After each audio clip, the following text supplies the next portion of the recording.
The biomedical campus in Cambridge is no stranger to protests and picket lines. Junior doctors, nurses, senior doctors. But this time there's a picket outside the School of Clinical Medicine by patients, and they've got two big green fluo signs saying Teach ME stroke CFS and First Do No Harm. Good morning, what are your names? Hi, I'm Katie Johnstone. And I'm Mark Harper. What are you protesting about? It's actually about medical education. We're protesting because doctors and medical students don't know enough about our illness in order to give us proper medical care. What do you hope to achieve today? What we'd like to do is to get the medical community to actually notice ME/CFS. It's not a rare disease. Before the epidemic of COVID, there are about 250,000 sufferers. Post-COVID, there's thought to be at least double that number. It's a very severe, very disabling disease, and the medical community have no training in how to handle it whatsoever. This is after decades and decades of the disease being known, and we want that to change. Are you Kathleen Johnston? I am!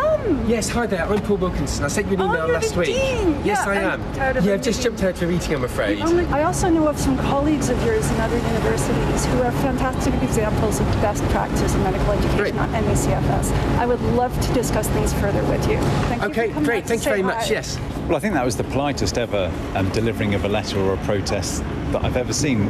That was Paul, who's head of the school, is it? Yeah, he's the Dean of Medical Education here. This is not a very vocal protest. This is not a very animated protest, but I suppose that goes with the territory.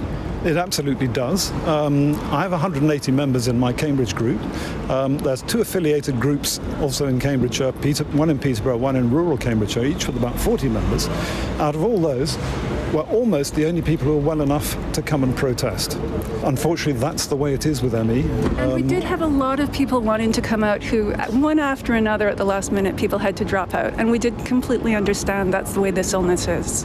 And so we've just been interrupted by Paul. I imagine he knew that I was here, which is why he's come outside. You have engaged with him in the past. You did say that he looked like he wanted to progress, but there were errors, there were fundamental flaws in what he said. I suppose that's part of it. We just don't know enough about ME.